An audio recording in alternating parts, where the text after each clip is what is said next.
Памяти героя посвящается. 17 марта 2016 года. Старший лейтенант российского спецназа находился на территории боевиков запрещенного исламского государства. Он больше недели наводил на цели высокоточные российские ракеты, но оказался окружен боевиками и принял огонь на себя. Именем Прохоренко названы улицы в Оренбурге, Грозном, Смоленске. В селе-городке в российском Смоленске и итальянском Вале-Сота были открыты бюсты и памятники герою. Но памятник в Оренбурге оказался самым монументальным и величественным.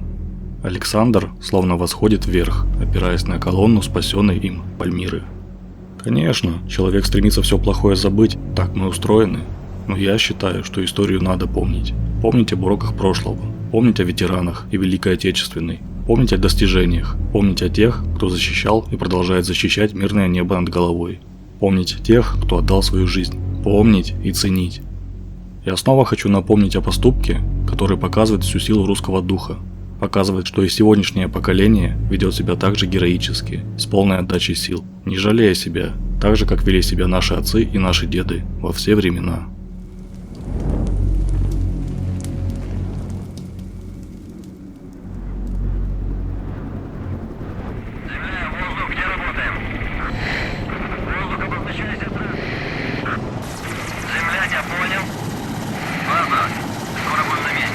Я 034 сел.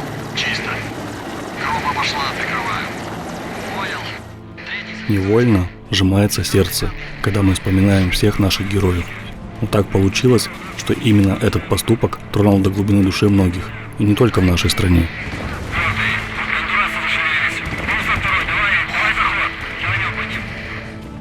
Район населенного пункта Тадмор, Пальмира, провинция Хомс. Идут тяжелые бои по освобождению территории Сирии от боевиков. Чтобы избежать человеческих жертв и разрушений исторических памятников, были задействованы российские силы специальных операций. В данном случае нужна была высокая точность, и координаты надо было передавать с земли, а значит в тылу врага. Это задание и выполнял старший лейтенант сил специальных операций Александр Прохоренко. Его задачей было в одиночку проникнуть в расположение террористов, устроиться там до подхода российских и сирийских сил.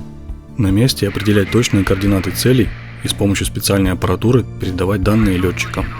И Александр Прохоренко успешно выполнял боевое задание исключительной сложности целую неделю, чем обеспечил не только освобождение города, но и по сути его спасение.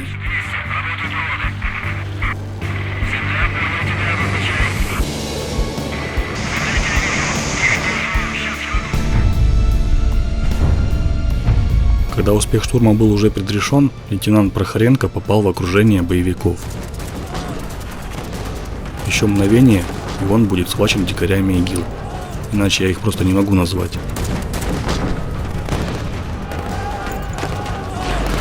И в этот момент Александр сделал то, чему его никогда не учили.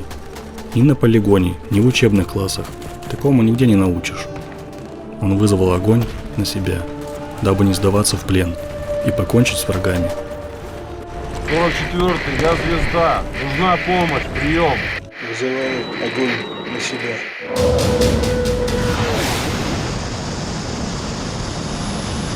Прости, Саня.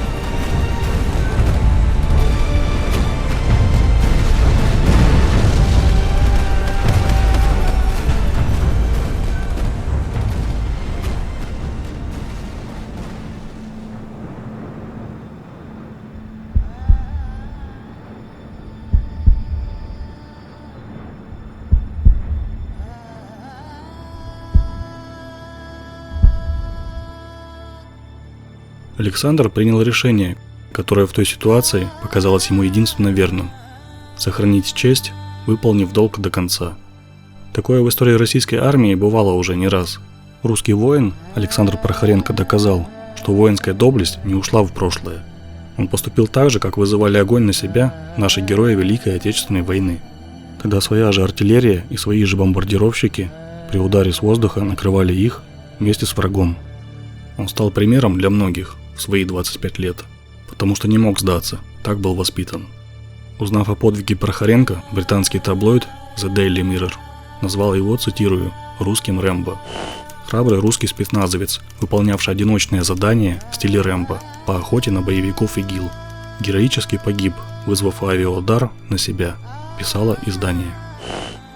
Увы, но бессмертные супергерои бывают только в кино. В реальной же жизни настоящие герои погибают. Погибают, чтобы жили другие, чтобы было мирное небо над головой, чтобы мы с вами могли жить без войны и геноцида. Прохоренко воевал в составе службы специальных операций. Это особое подразделение российской армии, созданное для выполнения самых сложных задач в любой точке мира, лучший из лучших. Высокомобильное подразделение, подготовленные и технически оснащенные бойцы, тренировки в самых суровых условиях.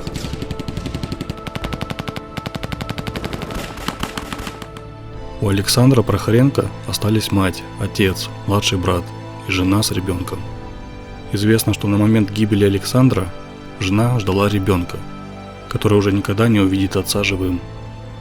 Но он всегда будет знать, что папа – герой.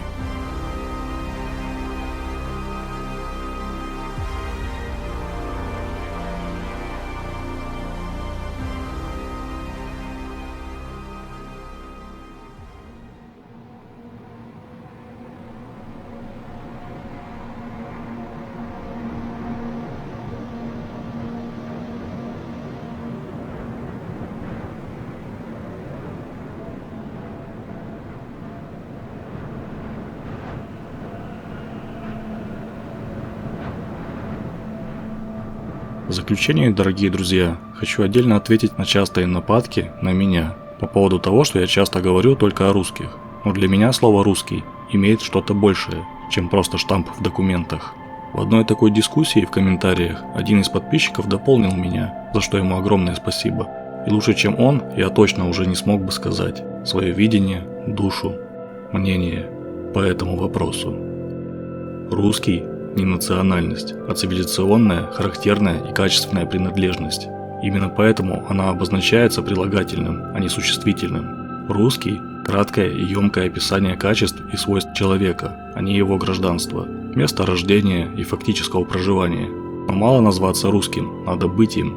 Русский казах, русский татарин, русский чечен – это не тавтология, не оксюмерон, а именно характеристика человека, его духовная принадлежность цивилизации созидания, света и добра, позитивная энергетика и чистота души этого человека. Национальность тех, кого вы имеете в виду, тех, кто упрекает, это славяне, россияне – их текущее гражданство. Русский – это уже характеристика, причем гораздо более высокого порядка. Говоря о том, что в Великой Отечественной войне победили русские, имеют в виду победу всей этой огромной цивилизации, включающей все народы, ее составляющие. Не стоит забывать, что и на Западе, говоря о русских, подразумевают всех нас, как некую могучую и жуткую для развращенных нелюдей общность справедливых воинов. Например, у меня украинские корни, среди родных и близких есть украинцы, молдаване, грузины и эстонцы, но когда меня называют русским, это высшее признание моих человеческих качеств. Мы стоим на плечах гигантов, наших предков. Следует гордиться этим и стараться соответствовать. И уж, конечно, когда я воздаю почести нашим ушедшим героям, для меня все они равны, стоявшие бок о бок русские народы, монолитной стеной против толп нечисти, пришедшей с Запада. И победили они не потому, что выясняли, кто с какого района или сейчас страны, а потому что знали, рядом свои. А на этом, дорогие друзья, все. И не судите строго, если что-то не так было мной сказано. Я лишь хотел показать частичку суровой реальности, в которой мы живем, и что за мир над головой порой приходится платить слишком высокую цену. И особенно, когда забываешь прошлые уроки. Также, дорогие друзья, не забываем вступать в наши ряды по спасению канала, который уже как год находится под санкциями. И откровенно говоря, сам я уже даже с помощью основной работы не вытягиваю, чтобы держать все на плаву.